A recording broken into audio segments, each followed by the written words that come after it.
공모가 고평가 논란에 금융소비자보호법 이슈까지. 잇따라 발목이 잡혔던 카카오페이가 정정신고서만 3번 제출한 끝에 다음 달 초 상장합니다. 하지만 카드사 수수료 체계와 형평성 논란까지 여전해 상장 이후에도 논란이 계속될 것으로 보입니다. 이충우 기자입니다. 카카오페이는 코스피 상장을 위해 제출한 증권신고서를 지난 15일 또다시 정정했습니다. 9월 말 1,000억 원에 달하는 자금을 카카오페이 보험준비법인에 투입한 점 등 손해보험 시장 진출 현황을 새로 담았습니다. 지난달 24일 정정신고서를 제출한 지 3주 만에 또다시 증권신고서 정정에 나서며 막바지 점검에 심혈을 기울이고 있습니다. 지난달엔 기재사항을 대거 정정하며 상장 일정조차 11월 초로 미뤘지만 이번엔 단순 보완으로 마무리했습니다.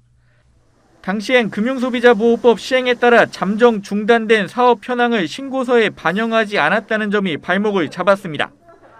지난달 정정신고서엔 8월 온라인 연계투자상품, 즉 P2P 서비스, 그리고 보험 관련 서비스 중단에 따른 영향을 담았습니다. 그러면서 금융서비스 중 중단된 서비스 매출 비중은 총 1.2% 수준에 불과하다는 점도 강조했습니다. 상장을 앞두고 금소법 시행에 따른 여파가 당장 실적에 미치는 영향은 미미하다는 점을 강조하기 위한 취지로 풀이됩니다. 금융서비스 확장으로 카카오페이 실적 핵심인 결제 서비스 매출 비중은 소폭 줄었지만 여전히 60%를 넘습니다. 다만 카카오페이 성장성을 지탱하고 있는 결제 서비스 수수료 역시 도마 위에 오르고 있습니다. 국감 단골 메뉴인 빅테크 결제 수수료 논란은 연말 카드 수수료 재산정 이슈와 맞물려 더욱 확산하고 있습니다. 카카오페이 영세 가맹점 수수료는 2%, 네이버페이는 2.2%로 카드사 0.8%보다 최대 2.8배 많습니다. 카카오와 네이버 등 빅테크는 신용카드사와 차별화된 주문관리 서비스를 제공한다며 동일선상에서 비교할 수 없다고 반박합니다.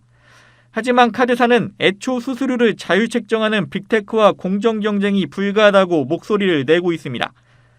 카드 수수료는 3년마다 정부 주도로 재산정할 때마다 인하되어 왔습니다.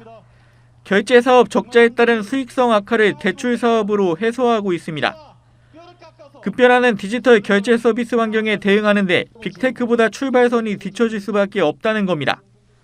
카드 수수료에 대한 합리적 개선 방안과 빅테크사들과의 형평성 문제, 영세 중소 자영업자들을 위한 카드 산업의 역량 제공 등 정책 대안에 대해 노사정이 함께 마련할 것을 요구한다.